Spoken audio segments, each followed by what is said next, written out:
Hey everybody, Nick here, and today I got a disassembly video for you on this big guy right here. This is the Olamic Cutlery Soloist.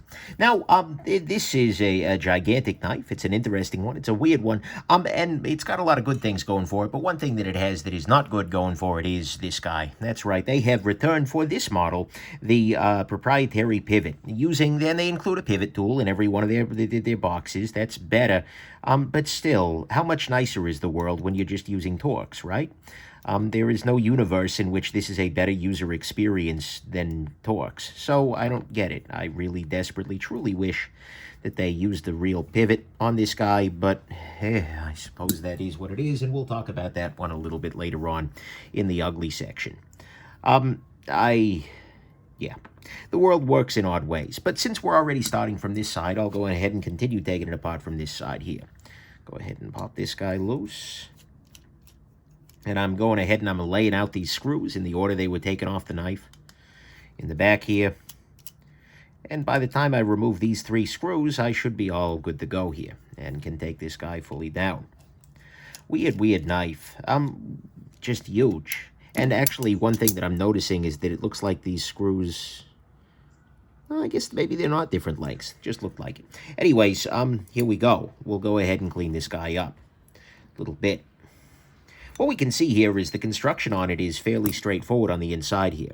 We have a lock bar insert here. We have an over-travel stop with a what looks to be ceramic detent ball. That's excellent. We have ourselves, hold on, sorry, I'm getting everything. I just changed my camera setup very slightly, so I'm sort of adjusting, making sure things are still back in the frame, you know. But anyways, we have ourselves a nice ceramic detent ball here. And if you're ever curious about the tools I'm using, like this 91% rubbing alcohol here, then go ahead and check nickshabazz.com/tools, and that'll give you the details. But anyways, nice ceramic detent ball, the lock bar insert. We can see we've got a stainless steel bearing race of some variety. At least I assume that's stainless. It'd be really weird if it were anything otherwise. This seems to be fixed in place, or at least press fit, so I don't want to dick with it. That's fine. We have our pivot here. Then the rest of it is quite clean. We have what looks to be an internal stop pin, so it's an internal in the blade there. That's an area where gunk could accumulate. So you are, in fact, going to want to take care of the knife, disassemble it periodically, etc. There is that just machining on the blade? Yeah, that's just machining on the blade. Looks like there is some machining on the blade there to get everything fitting in place. Looked like there might be another washer in there. And we'll just clean up the blade here. You can see a nice big detent ball ramp on here. That's one thing Olamic seems to do regularly, and it's always something I appreciate. It does actually look like they did not mask off the detent ball path, but it looks like it wore through very quickly, so whatever it is, it's not a big deal. And let's go ahead and use a Q-tip here to clean the inside of this bearing race here. Just getting the last of whatever gunktion up out of here. This guy is direct from Olamic. They sent this one my way. This isn't necessarily one that's going to be something I want to pick up, but they offered to loan me a pair of these guys to take a look-see at, and so that's something I'm happy to do.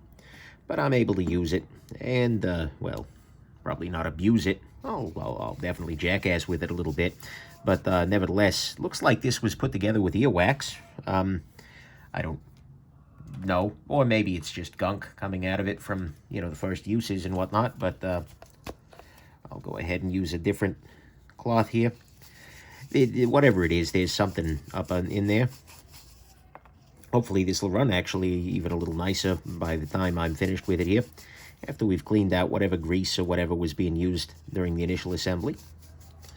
Beautiful. And I think actually this means we're good to go. So let's go ahead and put this guy back together. Well, there appears to be something, maybe that's just gunk, up in the detent ball hole here. Yeah, not sure what that is, but either way, it's not a problem. It's internal, so hey, whatever, not a big deal. Let's go ahead and put this guy back together. I'm going to use some 10-weight nano oil here. And could just as easily use knife pivot lube, but look, and actually I should start from this side here. So I'll put a little bit of lubrication onto the bearing race as well as onto the pivot.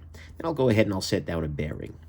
And I'll set the bearing down, and I will spin the bearing around until it is good to go. Now what we'll do is we'll set the blade down. And did I lubricate the dent ball or the bearing race over here? I did not. I'm probably overdoing it, but not a huge harm in that at the moment. Alrighty, there we go. Beautiful. So now that's there. This part is already lubricated, so I'll just go ahead and drop a bearing in there, and then again I'll turn. And then on this guy, because the detent ball hole is hollow, I'm just going to go ahead and I'm going to lubricate the detent ball path.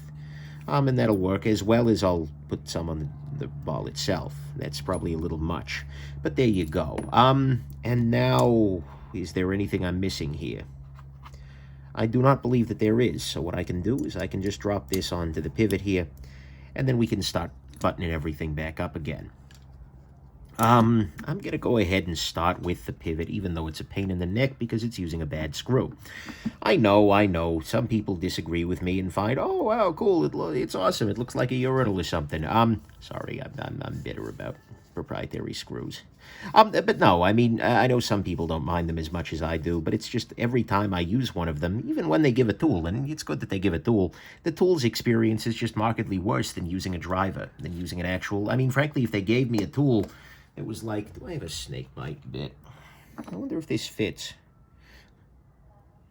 No, this is too big.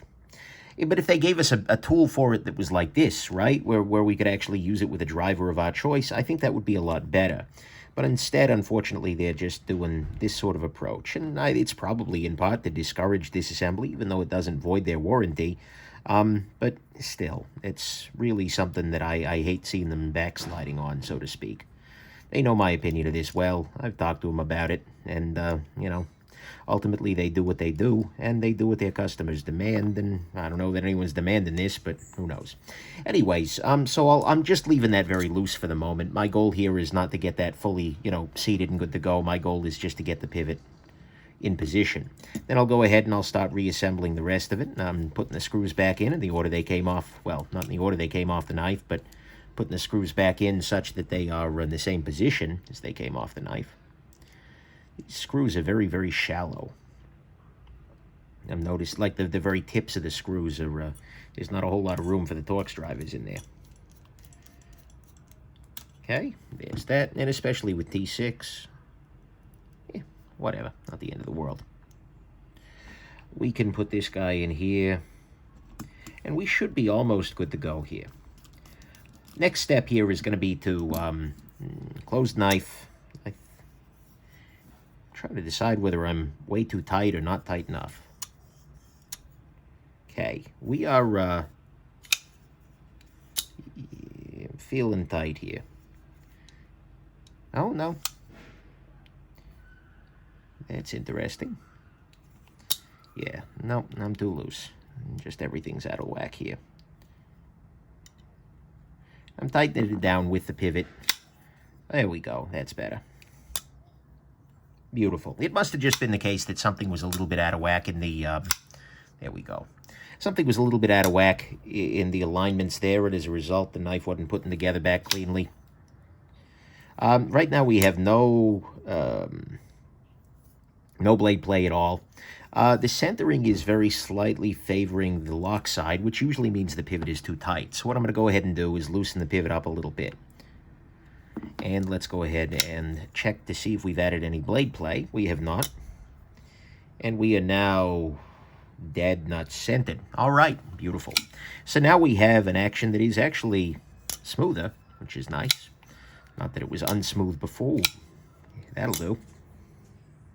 Yeah, we are we're in great shape here. So there you go. That was the Olamic Soloist there. And that's how to disassemble and maintain it.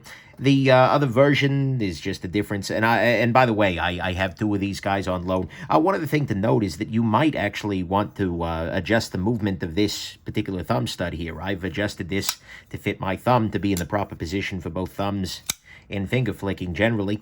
But you can do that using the same proprietary tool. Just put it aside there. See, guys, wouldn't this be nicer? Anyways, I digress. See, you can do that as well, but I'm not going to show how to do that because all it is literally is turning this screw and then adding or removing this pivot. So I'll probably show that during the review per se. Anyways, there you go. Hope this has been interesting to you, and have yourselves just an absolutely wonderful rest of your day. Bye now.